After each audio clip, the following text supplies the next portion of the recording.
السلام علیکم ورحمۃ اللہ وبرکاتہ۔ محترم سامعین ناظرین، خواتین اور حضرات، آپ کا خیر مقدم ہے ہمارے پروگرام دار ارقم میں۔ آپ نے جو سوالات ہم تک پہنچائے ہیں ان کے جوابات کے لیے ہمارے ساتھ موجود ہیں مفتی احمد بن محمد ارشد خان صاحب۔ جی مفتی صاحب، پروفیسر جاوید فاروقی صاحب سوال کرتے ہیں، کیا مسلمان ہونے کے بعد نام بھی بدلنا ضروری ہے؟ اگر نہیں بدلا ہے تو کیا حکم ہوگا؟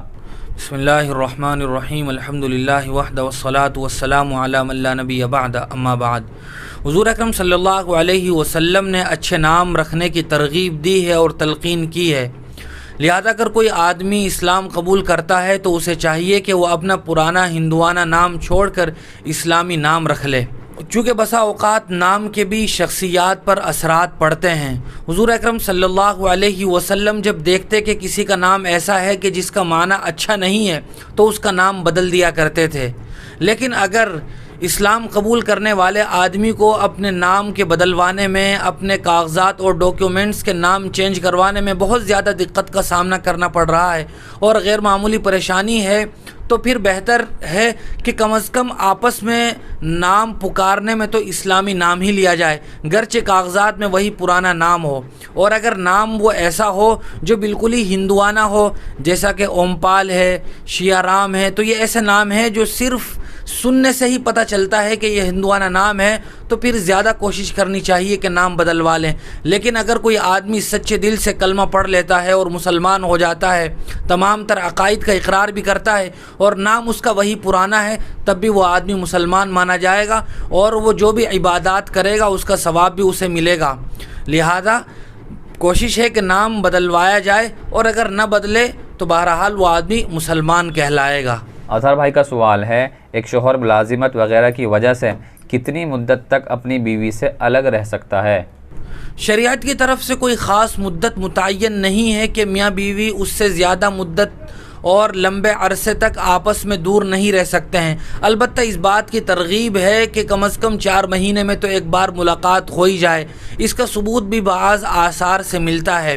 البتہ اگر ماحول یا مزاج یا علاقے کی وجہ سے اس بات کا تقاضا ہو کہ میاں بیوی کا آپس میں ایک ساتھ رہنا ضروری ہے، یا کم از کم وقفے سے ملاقات ضروری ہے، آپس میں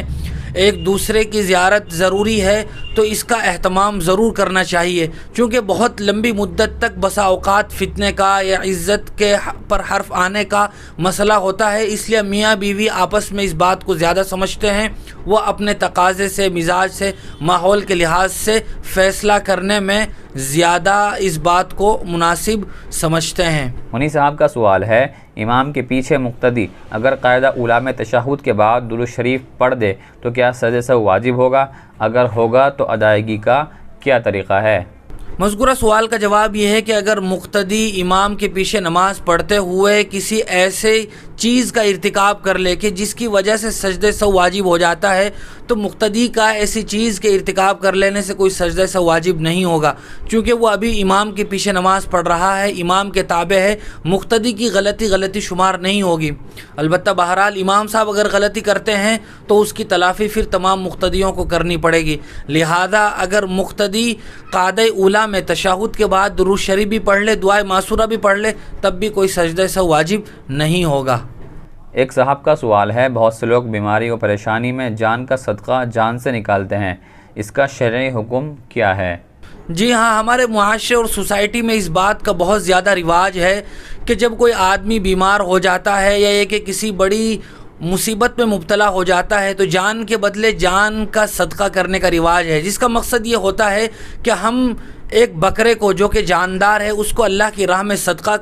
کر دیں، یا یہ کہ اس کو ذبح کر کے اس کا گوشت غریبوں کے درمیان تقسیم کر دیں، اور اس جان کے بدلے ہمارے رشتہ دار کی یا ہمارے کسی گھر کے فرد کی جان بچ جائے۔ لہذا اگر کوئی آدمی اس اعتقاد کے ساتھ جانور کو قربان کرتا ہے یا جانور کو صدقہ کرتا ہے تو یہ بالکل خلاف شریعت ہے۔ اس اعتقاد کے ساتھ شریعت میں جائز نہیں ہے کہ کوئی آدمی بکرا صدقہ کرے،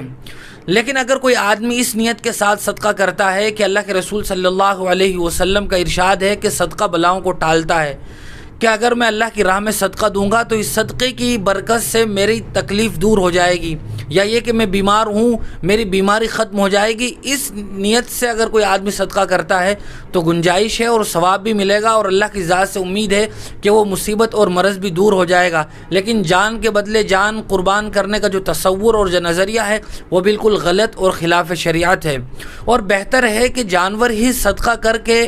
یا یہ کہ جانور قربان کر کے گوشت ہی تقسیم کرنے کو ضروری نہ سمجھا جائے، بلکہ اگر غربا ایسے ہوں کہ ان کو گوشت دینے کے بجائے مہینے بھر کا راشن دے دیا جائے جس میں غریبوں کا نفع زیادہ ہو، ان کے دل سے دعائیں زیادہ نکلیں، ایسا کام کرنا چاہیے۔ لہذا جان کے بدلے جان بھی صدقہ نہ کریں، اور اگر بکرے کو قربان کر کے گوشت کرنے کے بجائے کسی غریب کا نفع وہ پیسے ہی دے دینے میں زیادہ ہو تو بہتر ہے کہ پیسے ہی دے دیے جائیں۔ مصطفیٰ بھائی کا سوال ہے، ایک آدمی نے شراب پی کر نشہ کی حالت میں مرغی کو ذبح کر دیا تو اس کا کیا مسئلہ ہے؟ شریعت اسلامیہ میں شراب پینا یہ نہایت ہی سنگین اور گھناؤنا جرم ہے، جس کی قرآن و حدیث میں بہت ہی سخت ممانعت اور اس پر سخت وعیدیں وارد ہوئی ہیں۔ لیکن اگر کوئی مسلمان آدمی شراب پی لے اور بسم اللہ پڑھ کے کوئی جانور ذبح کر دے تو اس کا ذبیحہ حلال ہوگا، گوشت کھایا جا سکتا ہے، لیکن ایسے آدمی سے ذبح نہ کرایا جائے۔ ایک خاتون کا سوال ہے، کیا اپنی بیوی کو حج کرانا شوہر کے ذمے ہے؟ اللہ تبارک و تعالیٰ قرآن مجید میں ارشاد فرماتے ہیں وَلِلَّهِ عَلَى النَّاسِ حِجُّ الْبَيْتِ مَنِ اسْتَطَاعَ إِلَيْهِ سَبِيلًا، کہ حج اس شخص پر فرض ہے جو مکہ تک اور تمام تر ضروریات جو بھی شرائط ہیں ان شرائط کو مکمل کرنے پر قادر ہو، حج کی استطاعت رکھتا ہو، اس شخص پر حج فرض ہے۔